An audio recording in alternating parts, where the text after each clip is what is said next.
목포 항구의 저녁, 김태현은 카세트 라디오를 들으며 평온한 일상을 보내고 있었습니다. 그런데 딸 지우가 예비 사위라며 데려온 남자, 장윤의 정체가 수상합니다.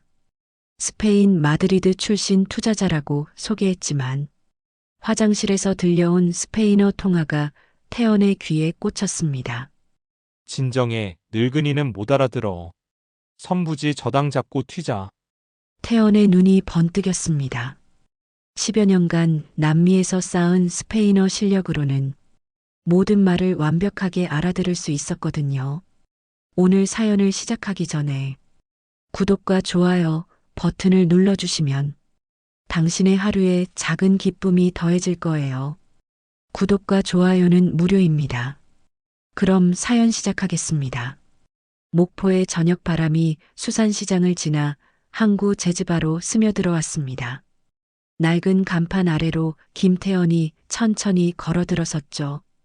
66의 나이에도 여전히 곧은 어깨를 가진 그의 발걸음은 무겁지 않았습니다.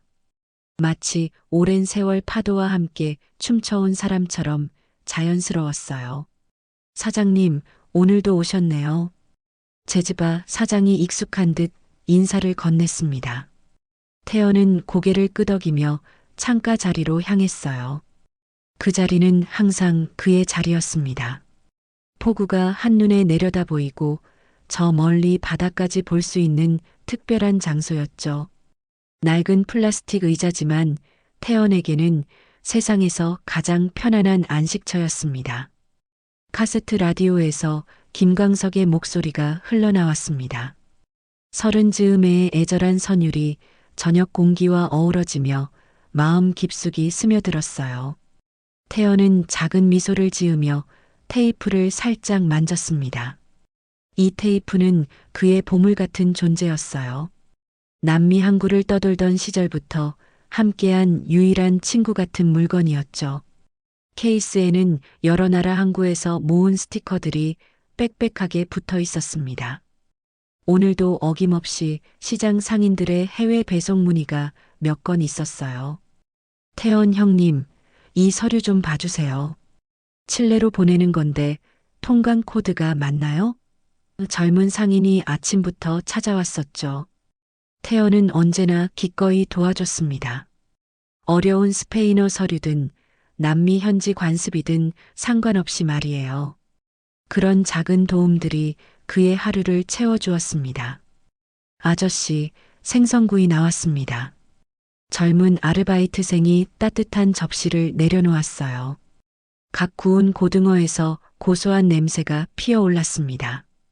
태연은 젓가락을 들며 창밖을 바라봤어요. 폭우의 어선들이 하나둘 불을 켜며 저녁을 알리고 있었습니다. 멀리서 갈매기들의 울음소리가 들려왔죠. 스페인어 통역사로 일했던 시절이 문득 떠올랐어요. 발파라이소, 산안토니오, 부에노스아이레스. 그 모든 항구들이 지금 이 목포 폭우와 겹쳐 보였습니다. 다른 언어, 다른 사람들이었지만 바다를 바라보는 마음만은 똑같았죠. 그때도 지금처럼 저녁이면 항구 어딘가에서 술 한잔 기울이며 하루를 정리했던 기억이 납니다. 언어는 달랐지만 선원들의 웃음소리는 어디나 비슷했어요. 80년대 후반 25의 나이로 처음 남미 땅을 밟았을 때가 생각났습니다. 부산에서 화물선을 타고 태평양을 건너던 그 긴 여행. 망망대해에서 바라본 별들과 끝없는 수평선. 그리고 칠레 항구에 도착했을 때 느꼈던 그 낯설면서도 설레는 감정들. 모든 것이 어제 일 같았어요. 그때는 젊었습니다. 세상 모든 것이 가능해 보였고 언어만 통하면 어떤 일이든 할 수 있을 것 같았죠. 실제로 그랬고요. 스페인어를 익히고 현지 사람들과 어울리고 각종 통역과 무역 업무를 도맡아 했습니다. 때로는 위험한 일도 있었지만 젊은 패기로 모든 것을 헤쳐나갔어요. 아빠, 익숙한 목소리가 들려왔어요. 딸 지우가 환한 미소를 지으며 들어왔습니다. 35의 나이에도 여전히 소녀 같은 밝음을 가진 그녀였죠. 해양 생태 관련 일을 하면서 늘 바다 이야기로 가득했던 지우의 모습이 태연에게는 자랑스러웠습니다. 어릴 때부터 바다를 좋아했던 지우가 이제는 그 바다를 지키는 일을 하고 있으니까요. 지우야. 갑자기 웬일이야? 태연이 반갑게 맞았어요. 평소 미리 연락하고 오는 지우가 이렇게 갑자기 나타나는 일은 드물었거든요. 그런데 지우 뒤로 낯선 남자가 조심스럽게 따라 들어왔습니다. 깔끔한 정장을 입은 30대 중반쯤 되어 보이는 남자였어요. 첫인상이 꽤 점잖아 보였습니다. 키도 적당하고 인상도 부드러웠죠. 아빠, 소개할 사람이 있어요. 지우가 상기된 얼굴로 말했습니다. 장윤 씨예요. 제가 많이 얘기했던. 그녀의 볼이 살짝 붉어졌어요. 태연은 순간 이해했습니다. 아, 그래서 오늘 이렇게 정성스럽게 화장하고 왔구나. 평소 덤덤한 지우가 이렇게 설레는 모습을 보이는 것도 오랜만이었어요. 장윤이 정중하게 인사했어요. 안녕하세요, 아버님. 장윤입니다. 목소리가 차분하고 예의 바른 느낌이었습니다. 지우 씨한테 아버님 이야기를 많이 들었어요. 스페인어도 하시고 원양어선에서 오랫동안 일하셨다고요. 태연을 바라보는 눈빛이 진지했습니다. 아, 그런 얘기까지 했나? 태연이 겸연쩍어하며 웃었어요. 그냥 생활에 필요한 정도만 할 줄 아는 거야. 몰라 정도? 태연은 겸손하게 말했지만 실제로는 남미에서 10여 년간 쌓은 실력이 웬만한 원어민 못지않았죠. 하지만 굳이 자랑할 필요는 없다고 생각했습니다. 장윤 씨는 스페인 마드리드에서 오셨어요. 지우가 자랑스럽게 소개했습니다. 투자 일도 하시고 수입 와인 사업도 하세요. 그리고 잠시 머뭇거리더니 말을 이었어요. 제 사업에도 관심을 가져주고 계세요. 지우의 목소리에 희망이 가득했어요. 태연의 눈이 반짝였습니다. 지우의 꿈인 섬생태 교육센터 이야기였군요. 아, 그래. 그럼 우리 지우 꿈을 도와주려는 거야? 딸의 오랜 꿈을 누군가 알아봐 준다니 기분이 좋았어요. 장윤이 고개를 끄덕였어요. 한국의 섬생태계는 정말 독특하더라고요.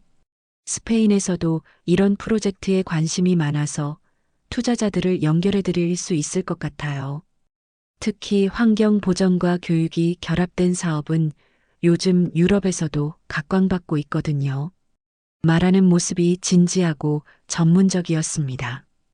태연은 잔을 천천히 기울이며 장윤을 관찰했습니다. 말투도 정중하고 내용도 그럴듯했어요. 특히 지우의 일에 진심으로 관심을 보이는 모습이 인상적이었죠.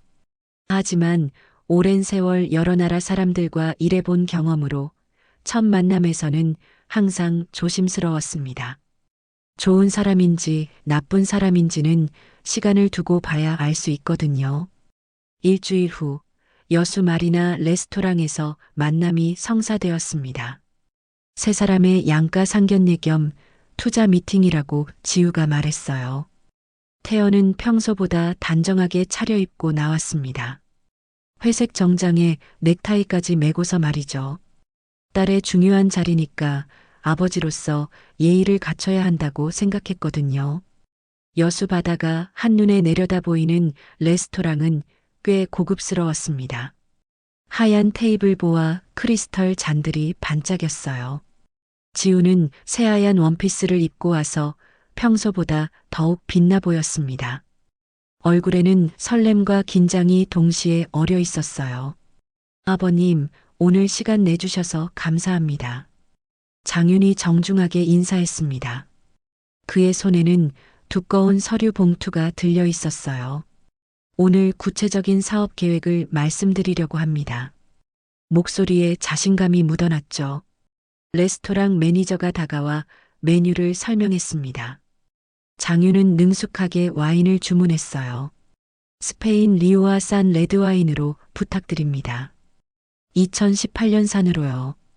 태연은 속으로 감탄했습니다.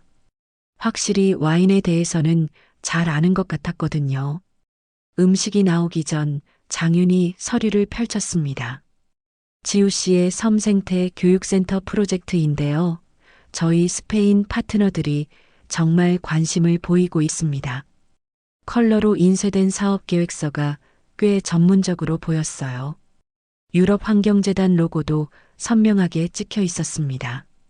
지우의 눈이 반짝였습니다. 정말요? 어떤 부분에서 관심을 보이시는 거죠? 그녀의 목소리에 기대감이 가득했어요. 오랫동안 꿈꿔왔던 일이 현실이 될 수도 있다는 희망 때문이었죠. 특히 갯벌 생태계 보존과 교육 프로그램 결합 부분입니다. 장윤이 차근차근 설명했어요. 유럽에서는 이런 지속 가능한 관광 모델에 투자하는 게 트렌드거든요. 환경도 보호하고 지역 경제도 살리는 일석이조죠. 설명하는 모습이 정말 그럴듯했습니다. 태연은 조용히 서류를 들여다봤습니다. 계약 조건을 자세히 읽어보니 신안군의 한 선부지를 담보로 잡는다는 내용이 있었어요. 그리고 선지급 운영비로 1억 원을 요구하고 있었습니다. 금액이 적지 않았죠. 담보가 필요한 건가요? 태연이 조심스럽게 물었습니다. 해외 투자라서 그런 절차가 있는 건지. 그의 목소리에는 걱정이 섞여 있었어요. 아무래도 딸의 꿈이 걸린 일이라 신중하게 접근하고 싶었거든요. 네, 스페인 법인에서 요구하는 표준 절차입니다. 장윤이 자신 있게 대답했어요. 사업 부지에 대한 법적 안전장치 같은 거죠. 물론 사업이 성공하면 담보는 자동으로 해제됩니다. 그의 설명이 합리적으로 들렸어요. 식사가 진행되면서 분위기는 점점 화기애애해졌습니다. 장윤은 스페인의 다양한 문화 이야기를 들려주었어요. 플라멩코 춤이며 가우디 건축이며 현지 축제 이야기까지. 지우는 흥미진진하게 들었고 태연도 남미에서의 경험담을 나누었습니다. 아, 그런데 잠깐 화장실 좀 다녀오겠습니다. 장윤이 자리에서 일어났어요. 식사 중간쯤이었죠. 태연과 지우는 계속 대화를 나누며 음식을 즐겼습니다. 그런데 화장실 방향에서 장윤의 목소리가 들려왔습니다. 전화 통화를 하는 것 같았어요. 처음에는 신경 쓰지 않았는데 문득 스페인어가 귀에 들어왔습니다. 태연의 몸이 순간 경직되었어요. 장윤의 목소리였습니다. 진정하라고, 늙은이는 못 알아듣는다고 말하고 있었어요. 태연의 심장이 빨라지기 시작했습니다. 늙은이란 말이 자신을 가리키는 것 같았거든요. 이어진 말에 태연은 충격을 받았습니다. 섬으로 저당을 잡고 튀자는 얘기였어요. 태연은 애써 평정심을 유지하려 했습니다. 혹시 잘못 들었을 수도 있고 다른 의미일 수도 있다고 생각해 보려 했어요. 하지만 오랜 남미 생활로 다져진 스페인어 실력으로는 분명히 알아들을 수 있었습니다. 장윤이 돌아왔을 때 태연은 아무렇지 않은 척했습니다. 다녀오셨군요. 음식이 식기 전에 드세요. 평소와 다름없는 목소리로 말했어요. 하지만 속마음은 복잡했습니다. 지금 당장 따져 묻고 싶었지만 확실한 증거 없이 섣불리 행동하면 안 된다고 판단했어요. 지우는 여전히 흥겨운 표정으로 대화를 이어갔습니다. 장윤 씨, 정말 감사해요. 이런 기회를 만들어 주셨다니. 그녀의 순수한 기쁨이 태연의 마음을 더욱 아프게 했어요. 만약 자신이 들은 것이 사실이라면 딸이 얼마나 상처받을지 생각하니 견딜 수 없었습니다. 천만에요. 좋은 사업이니까 당연히 도와드려야죠. 장윤이 환하게 웃으며 답했어요. 그 웃음이 태연에게는 이제 가짜로 보였습니다. 하지만 확신할 수는 없었어요. 혹시 자신이 너무 의심하는 건 아닌지도 모르니까요. 식사를 마치고 헤어지면서 장윤이 말했습니다. 계약서 검토하시고 연락 주세요. 빨리 진행할수록 좋을 것 같은데요. 스페인 투자자들도 기다리고 있거든요. 급하게 재촉하는 느낌이 들었어요.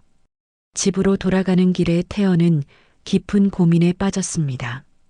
딸에게 바로 말해야 할지 아니면 좀 더 확인해 봐야 할지 결정을 내리기 어려웠어요. 지우가 아빠가 또 의심한다고 할 것이 뻔했거든요.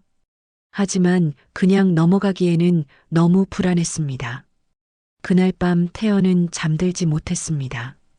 장윤의 전화 통화 내용이 계속 머릿속을 맴돌았어요. 혹시 자신이 잘못 들었기를 바라면서도 딸을 지켜야 한다는 아버지의 본능이 경고음을 울리고 있었습니다. 결국 태연은 결심했어요. 확실한 증거를 찾아내기로 말입니다. 다음 날 아침 태연은 평소보다 일찍 일어났습니다. 잠을 설쳤지만 마음은 오히려 또렷했어요. 확실한 증거를 찾기 전까지는 지우에게 말할 수 없다고 결심했거든요. 딸이 상처받는 것도 싫었지만 무엇보다 자신의 의심이 틀릴 가능성도 있었으니까요. 태연에게는 오랜 세월 쌓아온 특별한 네트워크가 있었습니다. 남미를 오가며 만난 사람들, 항구에서 함께 일했던 동료들, 그리고 한국으로 돌아온 후 만난 각계각층의 지인들이었죠. 이들은 서로 다른 분야에서 일하면서도 끈끈한 우정을 유지해 왔어요. 첫 번째로 연락한 사람은 군산해관에서 근무했던 박 선배였습니다. 70을 넘긴 나이지만 여전히 정정하고 무엇보다 통관 관련 일에는 누구보다 정통했어요. 태연아, 웬일로 이른 아침에 전화야? 박 선배의 목소리가 반가웠습니다. 선배, 급한 일이 생겨서요. 스페인 법인 하나 확인해 달라고 부탁드리고 싶은데.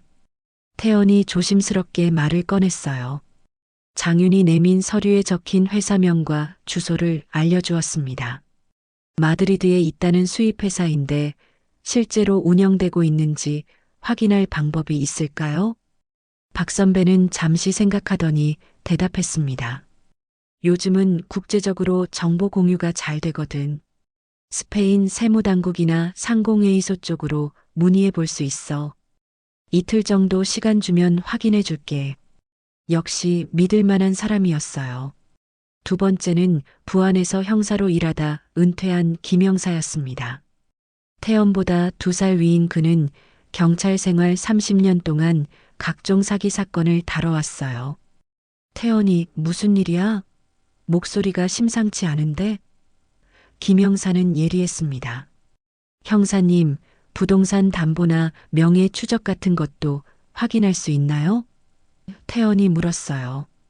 장윤이 제시한 한국 파트너 회사인 남의 유통에 대해서도 궁금했거든요. 그리고 개인 신상 정보도 조금 조심스럽게 덧붙였습니다. 물론이지. 요즘은 인터넷으로 웬만한 건 다 확인돼. 사업자 등록번호만 있으면 금방이야. 김영사가 자신 있게 말했어요. 그런데 혹시 사기당할 뻔한 거 아니야? 조심해야 해. 경험 많은 형사의 직감이었습니다. 마지막으로 연락한 사람은 가장 특별한 인맥이었어요. 칠레 발파라이소 항에서 알게 된 화물 브로커 김상철이었습니다. 지금은 한국과 남미를 오가며 무역업을 하고 있었죠. 시차 때문에 저녁에 연락했어요. 태연이 형, 오랜만이에요. 상철의 목소리가 반가웠습니다. 한국은 지금 몇 시죠? 아, 저녁 시간이군요. 그는 여전히 스페인어와 한국어를 자유자재로 구사했어요. 혹시 무슨 일로 연락하신 거예요? 태연은 상황을 간략하게 설명했습니다. 혹시 해외 페이퍼 컴퍼니나 유령회사 같은 것들을 확인할 방법이 있을까? 특히 스페인과 한국을 오가며 사기치는 사람들 말이야. 상철은 이런 일에 경험이 많았거든요. 아, 그런 케이스 요즘 정말 많아요. 상철이 심각하게 말했어요. 특히 환경이나 관광 투자를 빌미로 한 사기가 늘고 있거든요. 유럽 투자자를 내세우면서 실제로는 한국에서만 돈을 빼돌리는 수법이죠. 상철의 말에 태연의 심장이 더욱 빨라졌습니다. 이틀 후 하나씩 답변이 들어오기 시작했습니다. 박 선배가 먼저 연락했어요. 태연아, 확인해 봤는데 문제가 있어. 목소리가 심각했습니다. 그 마드리드 수입회사 주소에 실제 사무실이 없대. 그냥 서류상으로만 존재하는 회사야. 그게 무슨 뜻인가요? 태연이 물었어요. 이미 예상했던 답이지만 실제로 들으니 충격적이었습니다. 스페인 세무국 조회 결과 휴면 법인이래. 몇 년째 세금 신고도 안 하고 있고 실질적인 사업 활동은 전혀 없다는 거야. 박 선배의 설명이 계속됐어요. 이런 회사들은 보통 서류 작업용으로만 만들어지거든. 김영사에게서도 곧 연락이 왔습니다. 태연이, 이거 완전히 수상해. 그의 목소리에 분노가 섞여 있었어요. 남의 유통이라는 회사 작년에 폐업 신고했다가 배우자 명의로 재등록했어. 이런 수법은 전형적인 사기 패턴이야. 배우자 명의로요? 태연이 놀랐어요. 그런 방법도 있다는 걸 처음 알았거든요. 그래. 빚이나 법적 문제가 생기면 회사를 폐업하고 가족 명의로 다시 차려서 도망가는 거지. 김영사가 자세히 설명했어요. 게다가 대표자 주소도 원룸 오피스텔이야. 실제 사업장이 아니라고 보면 돼. 상철에게서 온 정보가 가장 충격적이었습니다. 형, 이거 정말 위험한 사람들이에요. 상철의 목소리가 긴장되어 있었어요. 제가 남미 쪽 네트워크로 확인해 봤는데 비슷한 수법으로 여러 나라에서 사기친 전력이 있어요. 정말이야? 태연이 놀랐습니다. 생각보다 훨씬 큰 조직인 것 같았어요. 네. 특히 환경 보전이나 생태 관광을 명목으로 한 투자 사기가 전문이에요.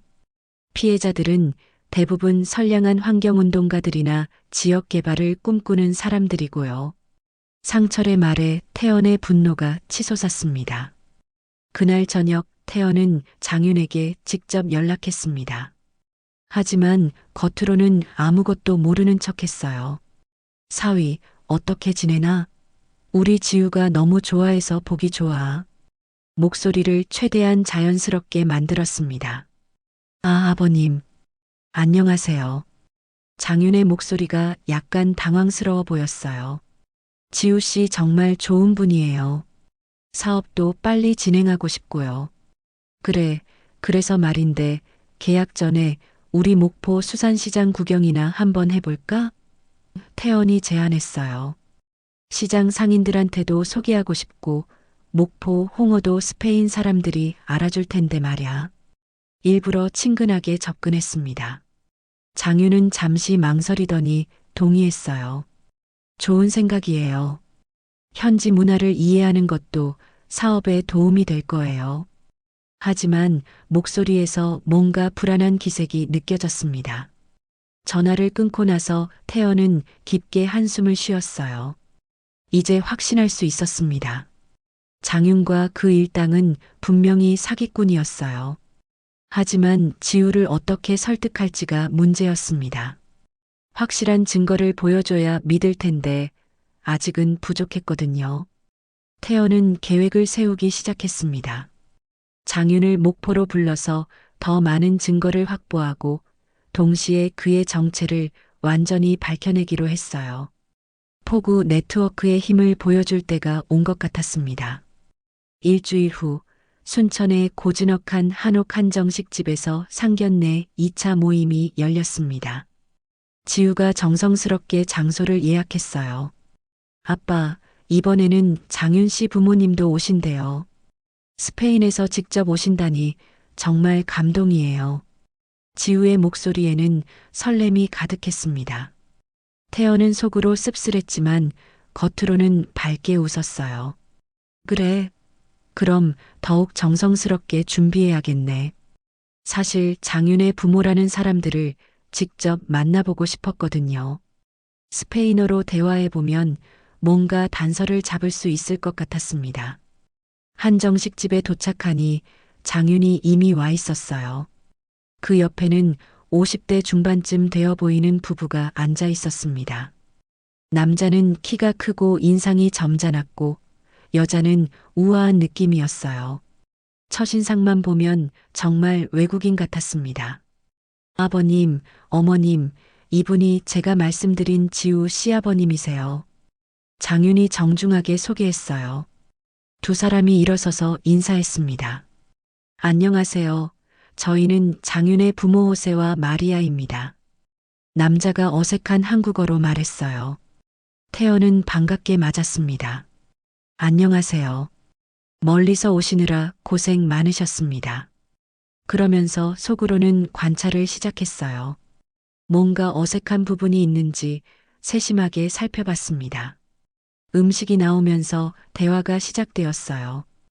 태연은 일부러 스페인 이야기를 꺼냈습니다. 스페인 어느 지방에서 오셨나요? 저도 남미에서 오래 살아서 스페인어를 조금 하거든요. 장윤의 부모라는 두 사람의 표정이 순간 굳어지는 것을 놓치지 않았습니다. 마드리드에서 왔습니다. 호세라고 소개된 남자가 대답했어요. 하지만 발음이 뭔가 어색했습니다. 태연은 더 구체적으로 들어가기로 했어요. 아, 마드리드시군요. 그럼 카탈루냐 쪽은 잘 모르시겠네요? 태연이 일부러 함정을 파기 시작했습니다. 제가 바르셀로나 쪽 사람들과도 일해봤는데 본디아라는 인사말도 쓰더라고요. 혹시 아시나요? 두 사람이 서로 눈을 마주치는 것이 보였어요. 그러더니 호세가 어색하게 웃으며 말했습니다. 아, 네. 카탈루냐어는 잘 모릅니다. 저희는 마드리드 사람이라서요. 하지만 태연이 던진 건 사실 함정이었어요. 마드리드 사람이라도 바르셀로나는 워낙 유명한 도시라 기본적인 카탈루냐어 인사 정도는 알거든요. 태연은 계속 테스트해 봤습니다. 그럼 세비야 페리아는 가보셨나요? 4월에 하는 그 유명한 축제 말이에요. 안달루시아 지방의 대표적인 축제였습니다. 스페인 사람이라면 모를 수 없는 행사였죠. 마리아라고 소개된 여자가 대답했어요. 아, 네. 가봤습니다. 정말 좋더라고요. 하지만 구체적인 설명은 하지 못했습니다. 태연이 어떤 부분이 가장 인상적이었나요? 라고 물으니 춤이 좋았어요 라고만 했어요. 지우는 대화에 끼어들며 즐거워했습니다. 와, 정말 흥미로워요. 저도 스페인 여행 꼭 가보고 싶어요. 순수한 그녀의 모습이 태연의 마음을 더욱 아프게 했어요. 식사가 진행되면서 태연은 더욱 확신하게 되었습니다. 두 사람은 분명히 가짜였어요. 스페인어는 기본적인 수준밖에 못했고 현지 문화에 대한 지식도 피상적이었습니다. 마치 여행 가이드북으로만 공부한 것 같았어요. 혹시 하몬 이베리코는 어떤 부위를 가장 좋아하세요? 태연이 마지막 테스트를 던졌습니다. 스페인의 대표적인 햄에 대한 질문이었어요. 진짜 스페인 사람이라면 당연히 알만한 내용이었죠. 호세가 당황하는 기색을 보이며 대답했어요. 다 좋아합니다. 너무 모호한 답변이었습니다. 마리아도 네, 맞아요. 다 맛있어요라고 거들 뿐이었어요. 식사를 마치고 헤어질 때 태연은 일부러 스페인어로 인사했습니다. 좋은 여행 되시라는 뜻이었어요. 두 사람은 어색하게 웃으며 그라시아스라고만 답했습니다. 밖으로 나와서 태연은 은퇴 형사 김 형사에게 미리 부탁해둔 감시를 확인했어요. 김 형사가 보낸 문자가 왔습니다. 인천공항이 아니라 여수공항으로 가더라. 국내선 타고 서울 갔음. 이상해. 태연의 의심이 확신으로 바뀌었습니다. 진짜 스페인에서 온 사람들이라면 인천공항으로 가서 국제선을 타야 하는데 국내선을 탔다는 건 한국 사람이라는 뜻이었거든요. 그날 저녁 지우의 스마트폰에 이상한 DM이 왔습니다. 안녕하세요. 스페인 에코펀드에서 연락드립니다. 귀하의 프로젝트에 관심이 있습니다. 프로필 사진도 있고 그럴듯해 보였어요. 하지만 태연이 자세히 살펴보니 이상한 점들이 보였습니다. 프로필 사진이 너무 완벽했어요. 혹시나 해서 인터넷 검색을 해보니 다른 사이트에서 도용한 사진이었습니다. 사업자 번호도 확인해보니 유효기간이 만료된 상태였어요. 지우야, 이거 좀 이상하지 않아? 태연이 조심스럽게 말했어요. 하지만 지우는 믿고 싶어 하지 않았습니다. 아빠, 또 시작이야? 왜 이렇게 의심만 하세요? 지우의 목소리에 짜증이 섞여 있었어요. 장윤 씨도 그렇고, 이제는 부모님들까지 제 판단을 믿어주세요. 태연은 더 이상 말하지 않았습니다. 아직 결정적인 증거가 부족했거든요. 하지만 마음속으로는 계획을 세우고 있었어요. 이제 본격적으로 장윤과 그 일당의 정체를 밝혀낼 때가 온 것 같았습니다. 그날 밤 태연은 다시 김영사에게 연락했어요. 형사님, CCTV 확인 감사했습니다. 이제 확실해졌어요. 목소리에 분노가 섞여 있었습니다. 태연이, 이거 정말 큰 사기 조직인 것 같아. 김영사도 심각했어요. 부모까지 가짜로 동원한다는 건 상당히 조직적이라는 뜻이야. 조심해야 해. 태연은 고개를 끄덕였습니다. 네, 알겠습니다. 이제 진짜 증거를 잡을 때가 왔어요. 의심이 눈덩이처럼 불어나고 있었습니다.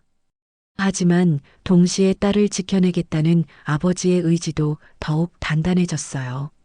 장윤과 그 일당이 얼마나 정교하게 사기를 치는지 이제 알 수 있었습니다. 하지만 태연에게는 그들이 모르는 비밀 무기가 있었어요. 바로 진짜 스페인어 실력과 오랜 경험으로 쌓은 직감이었습니다. 며칠 후 지우에게서 급한 전화가 왔습니다. 아빠, 큰일 났어요. 목소리가 떨리고 있었어요. 장윤 씨가 계약 마감이 임박했다고 하는데 스페인 투자자들이 다른 프로젝트로 넘어갈 수도 있대요. 지우의 목소리에는 절박함이 묻어났습니다. 태연의 심장이 빨라졌어요. 드디어 본색을 드러내기 시작한 것 같았습니다. 지우야, 급하게 결정할 일이 아니야. 조금 더 신중하게. 하지만 지우는 이미 마음을 정한 듯 했어요. 아빠, 기회는 기다려주지 않아요. 선지급 1억만 보내면 본격적인 투자가 시작된대요. 지우의 목소리가 단호했습니다. 제 꿈을 위해서라면 이 정도 위험은 감수할 수 있어요. 태연은 가슴이 답답했지만 더 이상 말리지 않았어요. 오히려 다른 계획이 떠올랐습니다. 지우가 돈을 보내면 장윤과 그 일당이 움직일 것이고 그때 결정적인 증거를 잡을 수 있을 거라고 생각했거든요. 다음 날 오후 지우가 은행에서 1억 원을 송금했습니다. 장윤이 알려준 남의 유통계좌로 말이에요. 드디어 제 꿈이 현실이 되는군요. 지우가 행복해하며 태연에게 전화했어요. 하지만 태연의 마음은 무거웠습니다. 그날 밤 태연은 잠들지 못하고 뒤척였어요. 혹시 자신의 판단이 틀렸을까봐 불안했거든요. 만약 장윤이 진짜 선량한 사람이라면 딸의 꿈을 의심한 자신이 나쁜 아버지가 되는 거니까요. 다음 날 새벽 태연의 휴대폰이 울렸습니다. 남해 물류창고에서 온 전화였어요. 김태연 씨 맞으시죠? 응급 상황이 발생했습니다. 목소리가 다급했어요. 무슨 일인가요? 태연이 놀라며 물었습니다. 가슴이 불안하게 뛰기 시작했어요. 어젯밤의 물건들이 모두 반출됐습니다. 선적 준비라는 명목이었는데 남의 유통 관계자가 직접 와서 가져갔어요. 창고 직원의 설명에 태연은 충격을 받았습니다. 트럭 세대 분량이었거든요. 태연은 즉시 지우에게 연락했어요. 하지만 지우의 전화는 받지 않았습니다. 몇 번을 걸어도 계속 통화 중이었어요. 불안한 마음에 지우의 사무실로 직접 갔습니다. 사무실에 도착했을 때 지우는 책상에 엎드려 울고 있었어요. 아빠.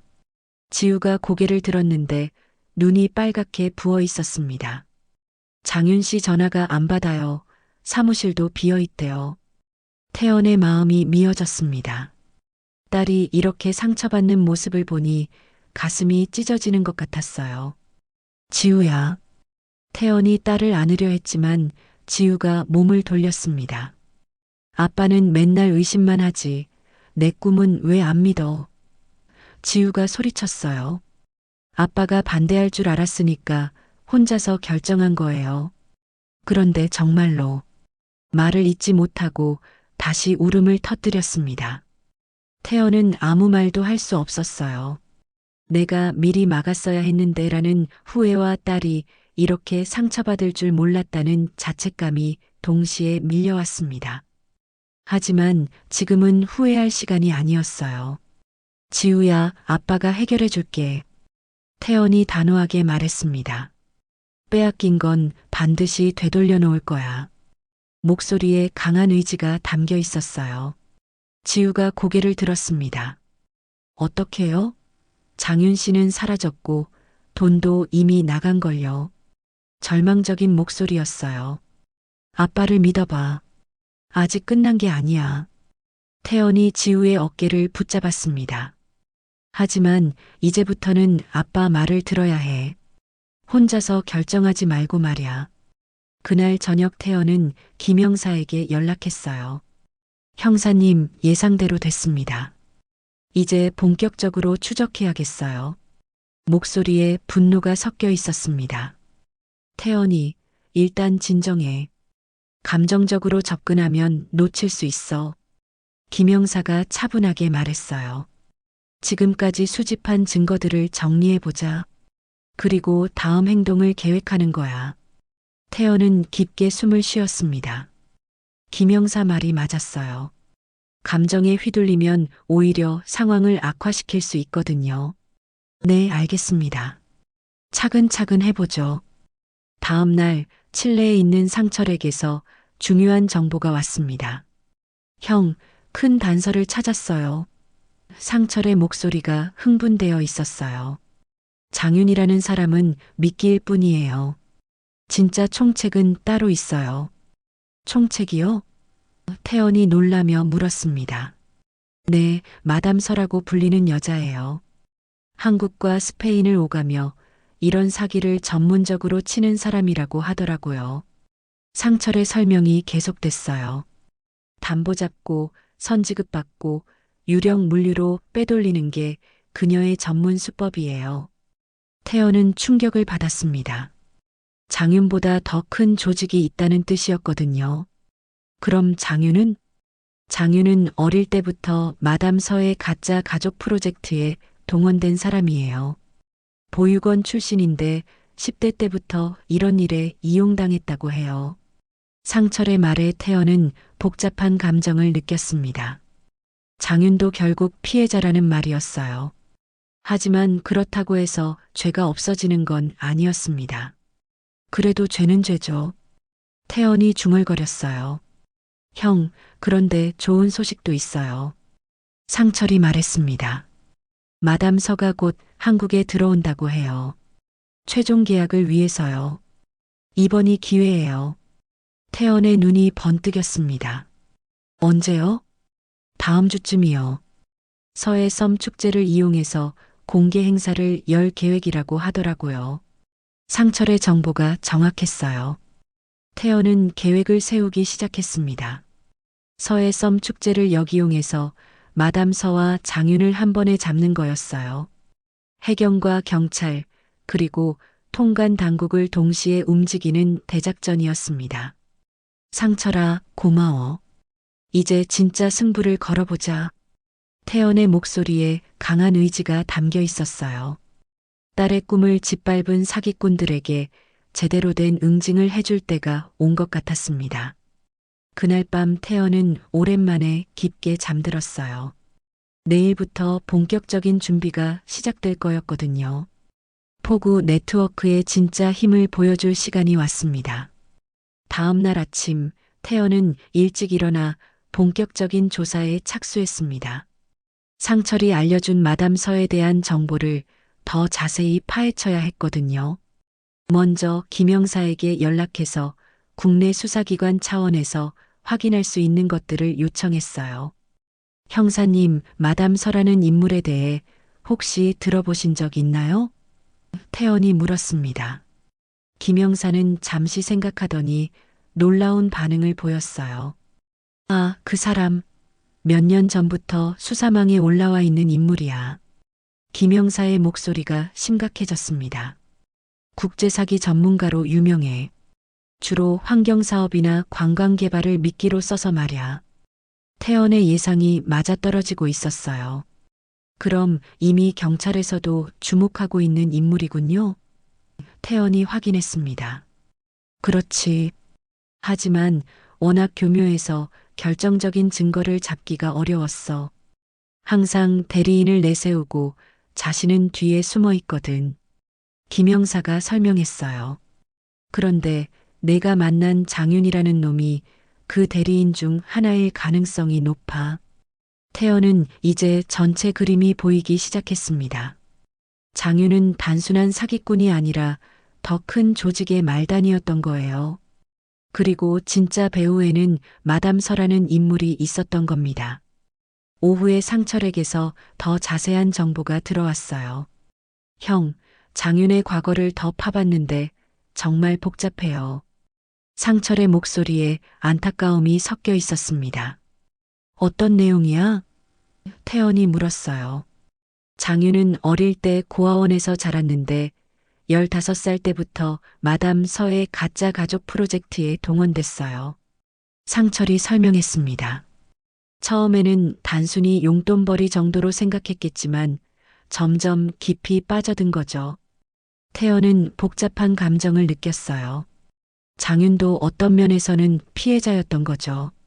하지만 그렇다고 해서 지우에게 입힌 상처가 사라지는 건 아니었습니다.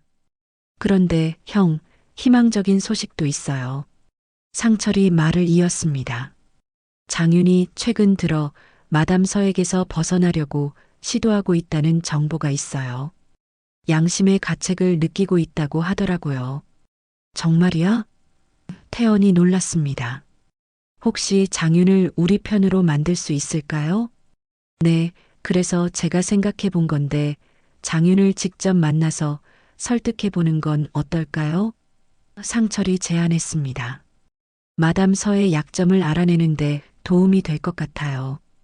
태연은 이 제안을 진지하게 고려해 봤습니다. 위험한 일이지만 성공하면 큰 성과를 낼 수 있을 것 같았어요. 어떻게 접촉할 수 있을까? 서해 썸 축제 이야기가 나온 김에 우리 쪽에서 먼저 축제 행사를 제안해 보는 건 어떨까요? 상철이 아이디어를 냈습니다. 공개 행사를 빌미로 최종 계약식을 유도하는 거예요. 태연의 눈이 반짝였습니다. 그거 좋은 생각이야. 그럼 우리가 주도권을 잡을 수 있겠네. 계획이 구체화되기 시작했어요. 그날 저녁 태연은 목포시장 상인회에 연락했습니다. 회장님, 부탁이 하나 있습니다. 태연과 상인회장은 오랜 친분이 있었어요. 서해섬 축제 때 특별 이벤트를 하나 기획하고 싶은데요. 무슨 이벤트인가? 상인회장이 관심을 보였습니다. 해외 투자 설명회 같은 거예요. 지역 발전을 위한 국제 협력 프로젝트 발표회 말입니다. 태연이 설명했어요. 사실 우리 지우 사업과 관련된 일인데 조금 복잡한 상황이 있어서요. 상인회장은 태연의 사정을 잘 알고 있었습니다. 아, 그래. 무슨 도움이 필요하면 언제든 말해. 우리가 도울 수 있는 일이라면 뭐든지 하겠네. 태연은 고마웠습니다. 이런 때 포구 공동체의 힘이 얼마나 든든한지 새삼 느꼈어요. 혹시 당일의 사내 방송이나 현장 중계 같은 것도 가능할까요? 물론이지. 요즘은 인터넷 라이브 방송도 하거든. 상인회장이 흔쾌히 승낙했습니다. 정확한 계획이 나오면 알려줘. 다음 날 태연은 장윤에게 직접 연락했습니다. 목소리를 최대한 자연스럽게 만들어서 말이에요. 사위, 안녕하세요. 어떻게 지내고 있나요? 장윤의 목소리가 당황스러웠습니다. 아, 아버님. 안녕하세요. 분명히 죄책감을 느끼고 있는 것 같았어요. 요즘 지우가 많이 속상해 하더라고. 태연이 일부러 슬픈 목소리로 말했습니다. 투자 일이 어떻게 되고 있는 건가요? 그게 조금 복잡한 상황이 생겨서 장윤이 말을 흐렸습니다. 확실히 뭔가 고민하고 있는 것 같았어요. 그럼 한번 만나서 자세히 이야기해 볼까요? 태연이 제안했습니다.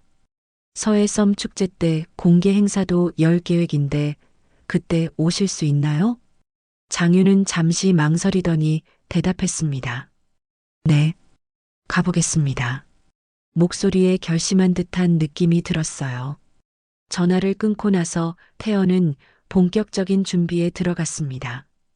해경과 경찰의 상황을 알리고 동시에 드론 카메라와 각종 증거 수집 장비들을 준비했어요. 상인회에서는 현장 혼선을 방지할 사내방송 시스템을 점검했습니다. 가장 중요한 건 스페인어로 된 함정 문서였어요. 마담 서가 서명하게 될 위임장에 교묘한 함정을 만들어 놓는 거였습니다.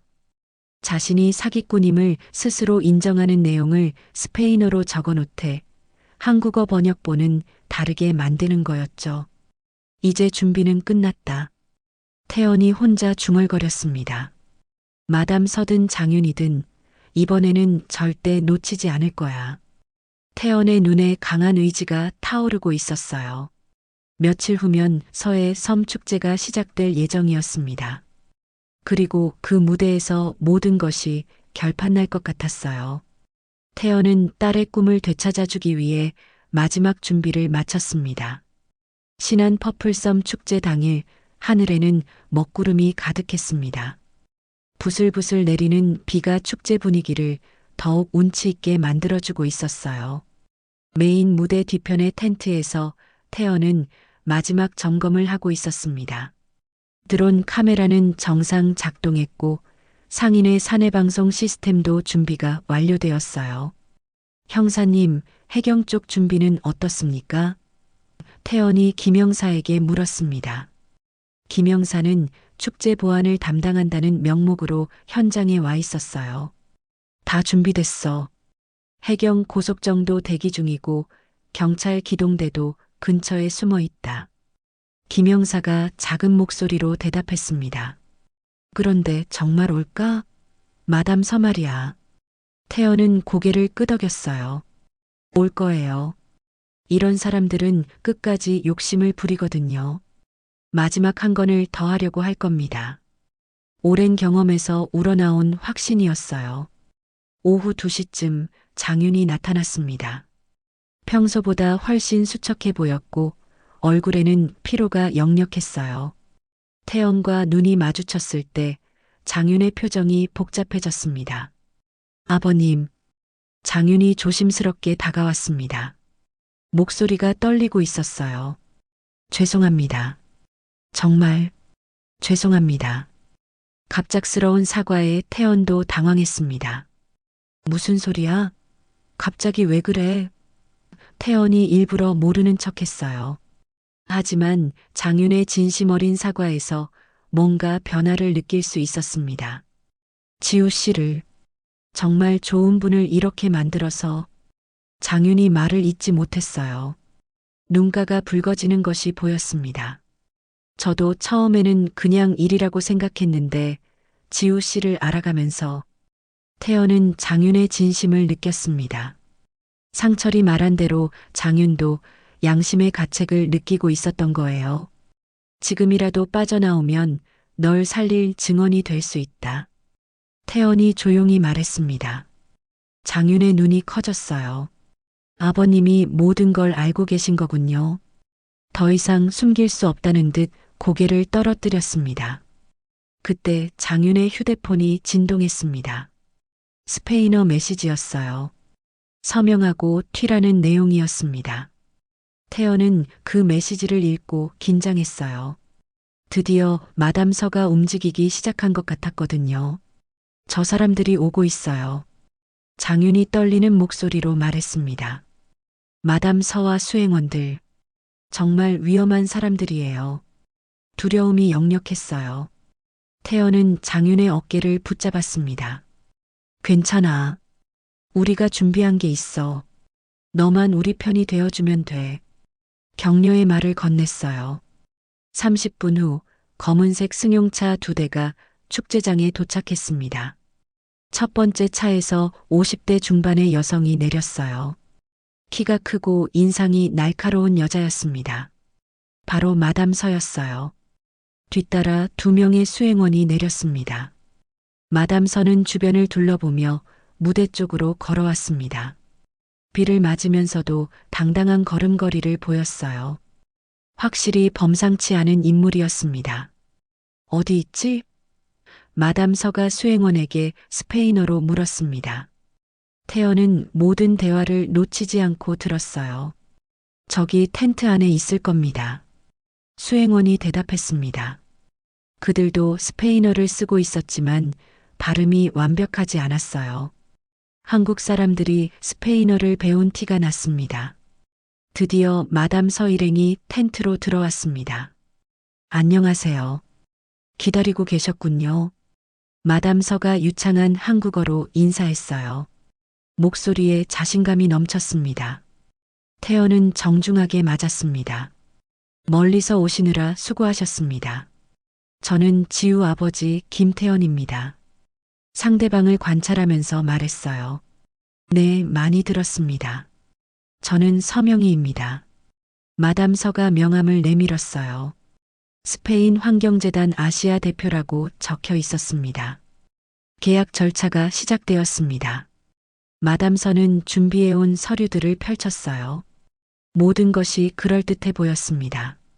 하지만 태연은 함정 문서를 준비하고 있었거든요. 이 위임장에 서명하시면 모든 절차가 완료됩니다. 태연이 스페인어로 된 서류를 내밀었어요. 한국어 번역본과는 내용이 완전히 달랐습니다. 마담 서가 서류를 훑어봤습니다. 스페인어를 읽을 줄 안다면 이상함을 눈치챘을 텐데 그녀는 아무렇지 않게 펜을 들었어요. 역시 가짜였습니다. 바로 그때 해경 사이렌 소리가 들려왔습니다. 태연이 미리 신호를 보낸 거였어요. 동시에 드론이 트럭 위치를 송출하기 시작했고 무대 스크린에는 가짜 법인의 송금 내역과 유령 창고 출입 기록이 실시간으로 떴습니다. 이게 뭡니까? 마담 서의 얼굴이 일그러졌어요. 당황한 기색이 역력했습니다. 당신들의 진짜 정체를 보여주는 증거입니다. 태연이 차분하게 말했어요. 모든 사기 행각이 다 드러났어요. 마담 서가 도주를 시도했습니다. 하지만 텐트 밖에는 이미 경찰들이 대기하고 있었어요. 게다가 축제에 참가한 섬 주민들과 상인의 사람들이 길목을 막고 서 있었습니다. 우리 섬 땅 함부로 담보 잡고 튀려고? 한 어르신이 소리쳤어요. 못 가. 주민들의 분노가 폭발했습니다.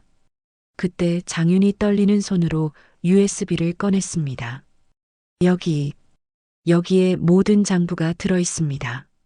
목소리가 간신히 들릴 정도로 작았어요. 장윤, 너 이 배신자. 마담 서가 소리쳤지만 이미 늦었어요.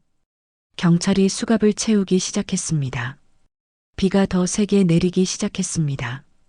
빗물과 함께 장윤의 눈물도 흘러내렸어요. 지우 씨에게 정말 죄송하다고 전해주세요. 장윤이 태연에게 간절하게 말했습니다. 모든 것이 끝났습니다. 마담 서와 수행원들은 체포되었고 장윤은 자수하는 형태가 되었어요. 축제장에는 박수 소리가 울려 퍼졌습니다. 한 달 후 검찰 수사 결과가 발표되었습니다. 마담 서 일당의 해외 계좌가 모두 동결되었고 여러 나라에 숨겨둔 자산들도 차례로 추적되고 있었어요. 지우의 선지급금 1억 원 중 7천만 원이 환수되었고 남해 창고에서 반출된 물량도 대부분 되찾을 수 있었습니다. 태연은 목포항구 제즈바에서 지우와 마주 앉아 있었어요. 딸의 얼굴에는 한 달 전과는 다른 평온함이 있었습니다. 여전히 상처는 남아 있었지만 이제는 현실을 받아들이고 앞으로 나아갈 준비가 된 것 같았어요. 아빠, 정말 미안해요. 지우가 먼저 입을 열었습니다. 아빠 말을 들었어야 했는데 너무 성급했어요. 목소리에 진심 어린 후회가 담겨 있었어요. 태연은 지우의 손을 잡았습니다. 지우야, 꿈을 갖는 건 잘못이 아니야. 다만 앞으로는 조금 더 신중하게 접근하자. 따뜻한 미소를 지으며 말했어요. 꿈은 밑대, 판별은 숫자로. 등기부등본, 통관 기록, 사업자 등록증. 이 셋만 제대로 확인해도 절반은 걸러낼 수 있어. 지우가 고개를 끄덕였습니다. 네, 이제 알겠어요.